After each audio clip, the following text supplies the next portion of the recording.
idan kana kokarin sauraron wa'azi kana zikirin Allah, to abinda Allah zai maka kyauta da shi shine alqalbus salim, zaka samu lafiyayyen zuciya. wannan lafiyayyen zuciya shine wanda yake sa dan adam idan an tashi a filin hisabi ya tsira. Abubuwa guda biyun nan su suke zama jagora har mutum ya samu lafiyayyen zuciya. Lafiyayyen zuciya shine wanda ke sa mutum ya samu saukin hisabi. Shi kuma lafiyayyen zuciyan yana da alamomi wanda nan ma ibn qayyim jawziya ya bayani a littafin al-jawabul kafi shafin 138.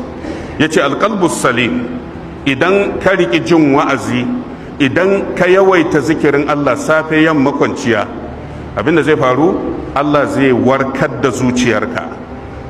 Dama zuciyar akwai ciwo, shi yasa a Qur'ani Allah ya ce shifa'un lima fi suduri. Alƙur'ani shine warakar wannan cuta. Alƙur'ani ya warkar da ciwon da ke zuciyarka saboda ka samu lafiyayyen zuciya.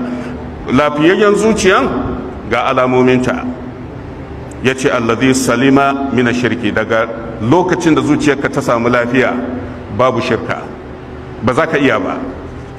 Za ka ga rayuwarka babu shirka, duk abin da ya danganci shirka ma baka son shi.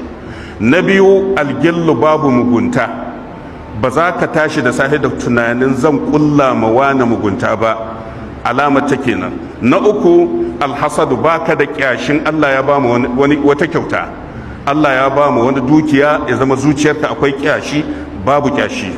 Sannan ya ce wa shuhi, ba za a samu mako ba. Menene mako? za ka samu mutum yana tara dukiya don tsoron talauci ba tare da ya gabatar ma kansa wato damar da zai samu tsira a dalilin wannan dukiyar a kiyama ba. Sannan wal kibr, ba za a same ka da girman kai ba. Wa hubbud duniya, ba za a same ka da son duniya ba. War riyasa, ba za a same ka da son shugabanci ba. Ashe kaga duk waɗannan alamomin cututtuka ne na zuciya waɗanda suke raba mutum da nutsuwa. Wannan duk alama ce da take gwada maka kawarke.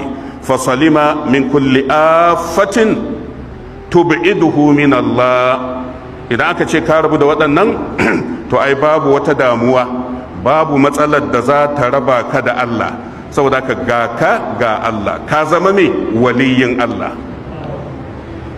Shi yasa ya ce wa salima min kulli shubha tu'aridu khabarahu, duk sa'ilin da aka ce ga maganar manzon Allah baka tantama sai dauka.